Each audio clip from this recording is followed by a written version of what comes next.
Creating successful and profitable email campaigns. By the end of this video, you will be able to create an effective email marketing campaign. You may be thinking, why should I create an email campaign?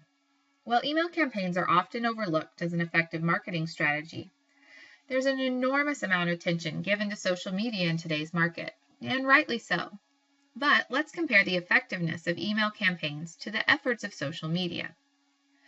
Email campaigns have quadrupled in the last few years. Customers who are brought in using email campaigns are 11% more valuable and profitable than the average customer. Facebook customers fall right about at average. So, creating an email campaign is probably a good idea. Next, let's talk about how you create an email campaign. An email campaign has 7 easy steps. First, create an email account. Next, build an email list. Identify your goals. Create a topic. Select the appropriate subject line. Launch the campaign, and monitor and adjust. We will go over each of these topics individually. In order to maximize your campaign's effectiveness, you will need a business email.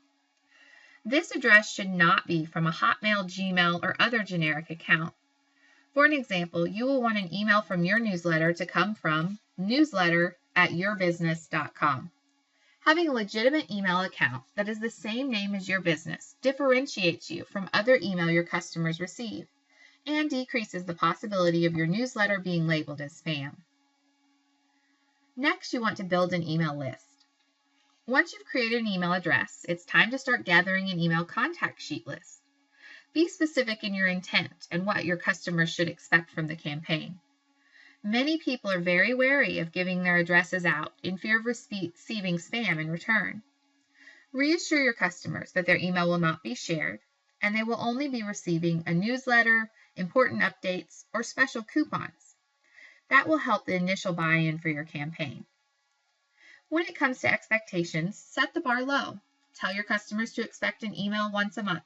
If that's too frequent for you, mention it as a quarterly publication. There are many ways to gather email contacts, but remember to get their permission. Emails without the owner's consent is considered spam. One popular way to gather information is to have an email sign-up sheet at your point of sale and offer a free coupon that will be emailed to them once they sign up. Another opportunity is to gather email addresses is to have a contact sheet on your website for visitors to sign up there. You can also include a sign-up sheet at the bottom of every email you send. Print the address to sign up for the newsletter at the bottom of every receipt. The more chances you have to collect an email address, the better. Next, you need to organize your list.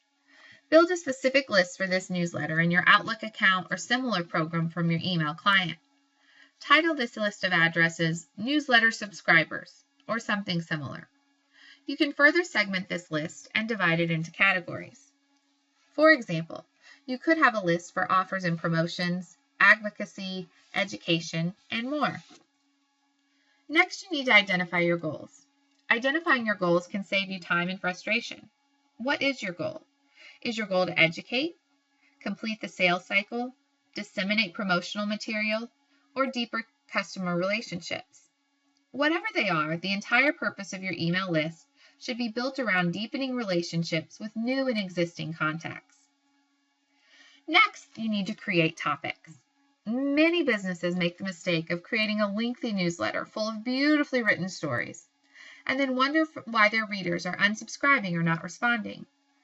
The nature of email makes it something that readers allow very little time for. Any written articles should be brief and to the point to avoid boring the reader. An emphasis should be given to visual content like photographs, illustrations, or embedded video. Newsletters often have one main story and a few brief articles and photos. How-to articles like projects and recipes can also be an easy way to show clients how to use your products while fulfilling a need. Company updates like the hiring of a new intern or employee can help build relationships between your business and customers. Special promotions with codes, coupons, or flash sales are effective uses of email campaigns. However, do not oversell. Overselling will bore your readers and quickly send your emails to the junk folder. Instead, focus on creating valuable content that your subscribers are excited to see and share. Next, create appropriate subject lines.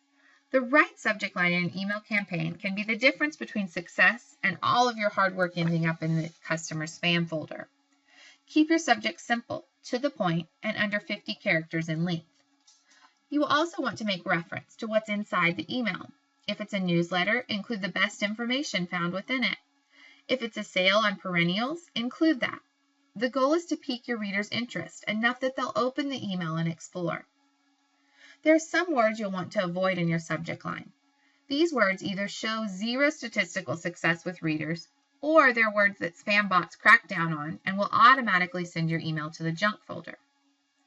Avoid these following words in your subject lines: free, help, percent off, reminder, or items in all caps or exclamation points. The key in a subject line is to be informative, intriguing, but not overly pushy or salesy. Now you're ready to launch your campaign. Even if your readership is only 10 people for now, focus on creating lasting impressions, relationships, and impact. Focus on quality, not quantity of content. One is useful and the other will end up in the spam box.